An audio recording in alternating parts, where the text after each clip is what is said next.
l'euro et le dollar sont en train donc de devenir des monnaies flottantes. Puisque le rouble, le roupie, le yuan et plusieurs monnaies qui sont en train de naître en Afrique, qui vont naître en Afrique, ça vous rappelle la problématique centrafricaine, sont en train d'exiger qu'il y ait une contrepartie en or, qu'il y ait une contrepartie en pétrole, qu'il y ait une contrepartie en gaz ou une contrepartie en matières premières stratégiques comme l'uranium, le coltan, bref. Désormais, quand tu parles de ta monnaie, on te demande quelles sont les richesses qui sont derrière. Si je prends, mettons le franc congolais, je peux obtenir quoi avec le franc congolais? Tu dois me dire, quelle quantité d'or il y a derrière un franc congolais? Si je prends l'argent tanzanien, quand je prends le rand, tu dois me dire quelle quantité d'or il y a derrière le rand, quelle quantité de pétrole il y a derrière le rand. C'est-à-dire que toi, en Afrique du Sud, si je possède 1 million de rand, je peux avoir combien de barils de pétrole? Le nouveau critère d'évaluation d'une monnaie, c'est la richesse qui est derrière. Vous comprenez à quel point cette époque est une époque idéale pour les Africains, pour la lutte africaine? Nous sommes le continent le plus riche en matières premières de la planète. Au moment où une rupture monétaire avec le système spéculatif du dollar et de l'euro est en train de s'opérer, nous ne devons pas, nous, Africains, rater le coche. Nous ne devons pas rater le coche de la création monétaire africaine. Le coche de la rupture avec le franc CFA. Car maintenant est en train d'apparaître et de fonctionner un système monétaire international qui n'a plus besoin du crédit européen, qui n'a plus besoin du crédit américain. Un système monétaire qui n'a plus besoin du FMI, qui n'a plus besoin de la Banque mondiale, qui n'a plus besoin du club de Washington, du club de Londres, du club de Paris. On n'en a pas besoin. Pourquoi? C'est cela que le grand Assimi Goïta doit faire pour le Mali. Le Mali dont le sous-sol est à plus de 83% rempli de gaz et de pétrole. Selon toutes les dernières explorations. Plus de 83% du territoire malien est un gisement de pétrole et de gaz. Le Mali, c'est 1 241 000, c'est plus d'1 241 000 km². Quand on vous dit que presque 80%, plus de 80% de ce pays est une immense nappe de pétrole et de gaz, vous vous rendez compte? Le Mali a 1 million de kilomètres carrés de gisements de pétrole et de gaz disponibles. Donc, qu'est-ce qu'on fait avec le franc CFA? Qu'est-ce qu'on fait avec une monnaie qui appartient à des gens qui ne possèdent ni le pétrole, ni le gaz, ni l'uranium, ni le manganèse, ni le cobalt, ni rien? Et qui en plus fabriquent de l'argent vide pour nous le prêter en Afrique, pour que nous leur remboursions cet argent avec nos matières premières pillées, sous-facturées. Qu'est-ce qu'on fait avec leur monnaie? Regardez un pays comme le Nigeria. C'est parce que le Nigeria a sa propre monnaie qu'il est le géant de l'Afrique noire. C'est parce que le Nigeria a sa propre monnaie qu'il est le géant d'Afrique noire. C'est parce que l'Afrique du Sud a sa propre monnaie qu'elle est une géante de l'Afrique noire. Parce que quelle que soit la gabegie, la corruption qui règne dans ces pays, la capacité que les dirigeants de la Banque nationale du Nigeria ont de piloter le Naira en fonction des besoins internationaux en pétrole, en gaz nigérien, c'est une capacité inouïe. N'eût été la corruption énorme de ce pays serait un paradis sur terre. Et le modèle qu'il faut prendre pour comprendre que ça marche, c'est la Libye de Kadhafi. Est-ce que vous savez ce que Kadhafi a fait quand Kadhafi était vivant sur cette terre des hommes? Ce qu'il a fait pour la Libye. Je voudrais finir là-dessus pour que vous voyez comment fonctionne un pays qui a sa propre monnaie et qui a ses propres richesses. Et dont les dirigeants aiment leur peuple. Que faisait Kadhafi? Je vous lis un extrait d'un des livres que je suis en train d'écrire et qui porte sur cette affaire-là. J'ai retrouvé un document qui décrit ce que Kadhafi faisait avec les matières premières de son pays. Qu'est-ce que Kadhafi a fait? Et vous comprenez pourquoi ils l'ont tué. Parce qu'il voulait étendre ce modèle-là au continent africain. On l'a tué parce qu'il voulait bâtir la monnaie africaine. Qu'est-ce que Kadhafi a fait? Écoutez ce que Kadhafi a fait.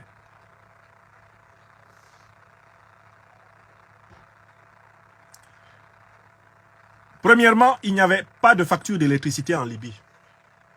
L'électricité était gratuite pour tous les citoyens en Libye. Deuxièmement, il n'y avait pas d'intérêt sur les crédits pour les citoyens et les citoyennes libyennes. Les banques libyennes étaient des propriétés de l'État et la loi prévoyait que les crédits aux citoyens libyens soient à taux zéro. Voilà ce que Kadhafi faisait. Troisième exemple. Le logement était considéré comme un droit humain en Libye. Kadhafi avait promis que ses parents n'auraient une maison que quand tous les autres Libyens auront une maison. Le père de Kadhafi décéda au moment où Kadhafi, sa femme et sa mère vivaient encore sous une tente. Quatrième fait. Un nouveau ou une nouvelle mariée en Libye recevait chacun 60 000 dinars, environ 50 000 $, du gouvernement libyen pour acheter leur premier appartement, en guise d'aide au bon démarrage de leur vie de famille. On continue. Cinquième point. En Libye, l'éducation et les soins médicaux étaient gratuits. Avant l'arrivée de Kadhafi, seuls 25% des Libyens étaient lettrés. Sous Kadhafi, 83% des Libyens ont été lettrés. On continue. Sixième point. Si les Libyens voulaient cultiver la terre, ils recevaient une portion de terre, une maison fermière, l'équipement nécessaire, les engrais et les semences pour faciliter un démarrage rapide de leur exploitation agricole. Tout cela, l'État le leur donnait gratuitement. Pour ceux qui voulaient cultiver la terre. Septième point. Une économie qui fonctionne sur la base de ses richesses réelles et dont la monnaie est indexée sur ses richesses réelles. Écoutez bien. Si les Libyens ne parvenaient pas à obtenir la formation ou les soins sanitaires dont ils avaient besoin en Libye, le gouvernement libyen finançait leur expatriation, leur évacuation, avec une allocation mensuelle de 2300 $ et un véhicule de transport dans le pays étranger où ils devaient aller se soigner ou se former. On continue? En Libye, huitième point, si un citoyen libyen achetait un véhicule, le gouvernement libyen lui payait 50% du prix de ce véhicule. Neuvième exemple. Le prix du pétrole en Libye était de 0,14 centimes de dollars le litre. 0,14 centimes de dollars un litre en Libye sous Kadhafi. 0,14. Bon, écoutez. On continue? On continue. Je veux que vous sachiez tout ce que Kadhafi a fait avec une monnaie nationale et l'amour de son peuple. Dixième point. La Libye n'avait pas de dette extérieure et ses réserves de devises étaient d'environ 150 milliards de dollars, aujourd'hui gelées. Je recommence une deuxième fois. Écoutez bien. La Libye n'avait pas de dette extérieure et ses réserves de devises étaient d'environ 150 milliards de dollars, aujourd'hui gelées. Je vous pose la question, qui a gelé l'argent de la Libye? Écrivez le nom de ceux qui ont gelé l'argent de la Libye. Parce que ce qui est arrivé à la Russie, là, c'est arrivé à la Libye. C'est arrivé aux Africains. C'est toujours sur les Africains qu'on teste. Les pires choses sur la terre. On les teste sur les Africains et ensuite on les teste entre blancs. Est-ce que vous savez que Kadhafi avait dans les banques occidentales 150 milliards de dollars et que les Occidentaux les ont gelés? Ça vous dit quelque chose? Quelle est la leçon que les dirigeants africains doivent retenir? Est-ce qu'il faut encore accepter les paiements en monnaie étrangère? Kadhafi a laissé 150 milliards de dollars de la Libye gelés dans les banques occidentales. Quelle leçon l'Africaine et l'Africain qui nous écoute aujourd'hui doit retenir de ce point numéro 10 que je viens de vous lire? Il ne faut plus jamais accepter de commercer avec les puissances étrangères en monnaie étrangère. Sauf confiance exceptionnelle entre puissances. Mais même ça, ça ne suffit pas. Il faut instituer le principe de la monnaie nationale comme base de l'échange avec les puissances étrangères.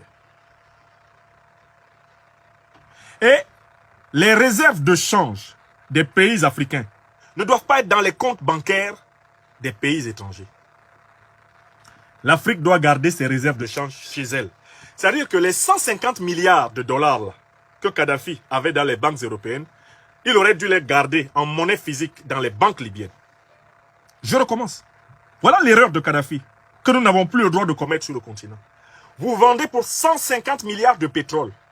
Vous avez 150 milliards d'avoirs en dollars. Ne les gardez pas dans les banques européennes. Soit ces dollars existent et vous, nous les fabriquez en papier et vous nous les donnez. Et comme ça, nous nous promenons à travers le monde et nous achetons en dollars, partout où les dollars sont acceptés, comme nous voulons. soit il n'existe pas. C'est de la pure écriture et nous ne les acceptons pas. Vous payez en monnaie africaine. Vous payez en monnaie nationale africaine. C'est tout. C'est-à-dire que vous acceptez que notre monnaie nous permette d'accéder à vos richesses. Vous acceptez que notre monnaie nous permette d'accéder à vos richesses. Vous achetez du dinar, vous achetez du wari, vous achetez du kori africain, vous achetez de la monnaie africaine. Et avec la monnaie africaine, désormais, on achète chez vous. À ces conditions, on peut vous donner notre pétrole, on peut vous donner notre gaz, on peut vous donner notre or, parce que vous reconnaissez qu'avec notre monnaie, nous pouvons acheter ce que nous voulons chez vous. Voilà la leçon qu'il faut tirer. Je continue. Si un Libyen se trouvait dans l'incapacité d'exercer le métier pour lequel il avait été formé, l'État libyen lui payait le salaire moyen de sa profession jusqu'à ce qu'il trouve un poste. Ça, c'est le point 11. Point 12. Une proportion des revenus du pétrole libyen était immédiatement créditée dans le compte bancaire de chaque citoyenne et citoyen. Dès que l'argent entrait dans les caisses libyennes, Kadhafi partageait immédiatement un pourcentage de cet argent-là à chaque Libyenne et à chaque Libyen. Le compte bancaire de chaque Libyen recevait de l'argent tous les jours. On continue. Une mère accouchant d'un enfant en Libye obtenait immédiatement 5 000 $. Point 14. 40 miches de pain coûtaient 0,15 centimes de dollars en Libye. 40 miches de pain coûtaient 15 centimes de dollars. 25% des Libyens, on continue, 25% des Libyens, c'est le point 15, avaient un diplôme de l'enseignement supérieur. Il y avait 25% de diplômés de l'enseignement supérieur en Libye. Le quart de la population. On continue. Kadhafi réalisa le plus grand projet d'irrigation de l'histoire, le projet du grand fleuve artificiel, pour rendre l'eau disponible dans toute la partie désertique du pays. Voilà ce que cet homme-là a fait. Là, je vous ai cité 16 points. Vous savez comment il l'a fait? Parce qu'il aimait son peuple, parce qu'il servait son peuple, et parce qu'il a fait tout ceci sur la base d'une monnaie nationale. Il a imposé le dinar libyen. Il a imposé la reconnaissance du dinar libyen face au dollar. Imposé la reconnaissance du dinar libyen face à l'euro. Les Européens, les Américains avaient intérêt à posséder du dinar libyen pour acheter en Libye. Et à accepter qu'on paye en dinar libyen à Londres, à Paris et à Washington. Oui, on pouvait échanger du dinar libyen contre de l'euro, du dinar libyen contre du dollar. Et faire des affaires en Amérique, faire des affaires en Grande-Bretagne, faire des affaires en Europe. Voilà une leçon très simple de choses en prenant le cas libyen. Et je conclue là-dessus. Charles Gave vient de nous révéler ce que chaque Africaine et chaque Africain doivent savoir, quel que soit leur niveau d'éducation. Disons à nos dirigeants en Afrique, vous n'avez aucune excuse pour continuer à nous entretenir dans le franc CFA. Disons à nos dirigeants en Afrique, vous n'avez aucune excuse pour nous laisser croupir en Afrique dans la misère, alors que nous sommes les peuples les plus riches de la terre. Disons à nos dirigeants en Afrique, le monde multipolaire est en train d'être construit. Vous n'avez aucune excuse pour ne pas conduire les institutions de nos pays à coopérer dans ce monde multipolaire. Car c'est dans ce monde-là qu'il nous sera possible de vivre vraiment de notre pétrole, vivre vraiment de notre or, vivre vraiment de notre manganèse, de notre coltan, de notre plutonium, de notre uranium. C'est dans le monde multipolaire en construction actuellement qu'il y a une place pour l'Afrique. Et c'est cela que je voulais partager avec chacune et chacun d'entre vous ce soir. J'espère que ces nouvelles du monde, ce tour des nouvelles du monde, vous a contribué à votre éveil, a contribué à renforcer pour ceux qui sont déjà convaincus votre conviction et à stimuler des réflexions sur l'avenir du continent africain et l'avenir de la relation entre l'Afrique et le reste du monde. Tel était l'objectif que je me suis fixé dans cette émission. J'espère que vous avez apprécié. Je vous remercie. Vous étiez près de 4000 personnes ici sur YouTube à écouter cette émission, à suivre cette émission. Vous étiez près de 1000, un peu plus de 800 personnes côté Facebook. J'espère que vous êtes autant à avoir pensé à appuyer sur le pouce levé sous la vidéo et à partager la présente vidéo pour qu'elle contribue à l'éveil de notre continent. La lutte continue. Mobilisation pour obtenir la vérité pour le Mali, le 13 septembre 2022 au Conseil de sécurité de l'ONU.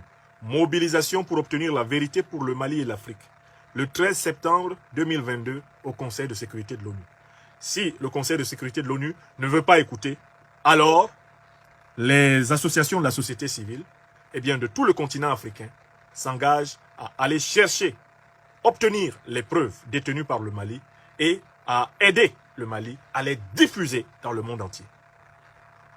Deuxième point important, je vous ai appelé à méditer sur le collapsus du système d'information en France, avec le scandale de LCI, qui ose nier la manifestation du mouvement des patriotes, qui a eu lieu le samedi 3 novembre à Paris, mouvement des patriotes de Florian Philippot, alors même que la rédaction de LCI était au courant. Vous avez bien, Françaises, Français, la preuve que nous sommes copieusement intoxiqués et entretenus dans des bulles mensongères.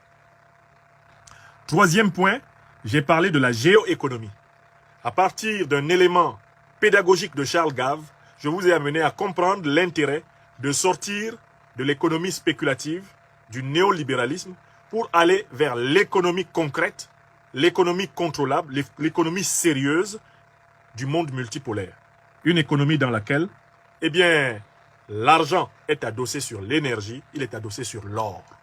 Une économie dans laquelle on ne peut pas éternellement spéculer sur les obligations, sur les crédits, sur la spéculation creuse, la monnaie vide, pour piller le reste du monde et soumettre le monde à un ordre injuste, violent, barbare. L'ordre de la dette, de la guerre impériale, du mensonge et du cynisme inhumain. L'ordre de la pollution impitoyable de la planète.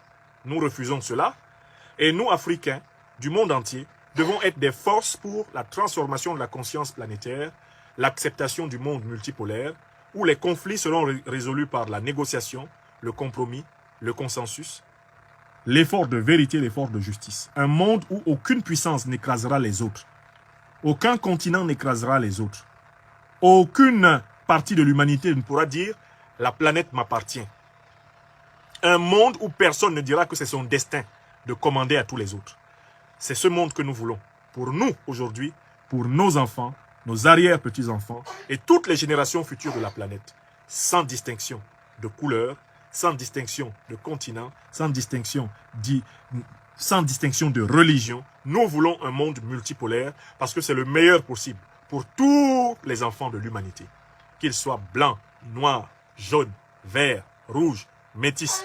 L'humanité diverse ne peut vivre que dans un monde multipolaire, dans l'équilibre de puissance revenue à l'humilité, de l'altérité, du respect, de la reconnaissance de l'autre. Nous ne sommes pas à la recherche de l'hégémonie de l'Afrique sur le monde. Nous sommes à la recherche de la fin du système hégémonique et de l'équilibre des puissances. Et pour les Africaines et les Africains, c'est dans le monde multipolaire qu'il y a une chance qu'une puissance africaine contribue à l'équilibre du monde. Ce défi vaut la peine d'être relevé et je vous remercie d'être de ceux qui ne croient pas simplement que cela est possible, mais qui voient que c'est possible et qui participent à le réaliser.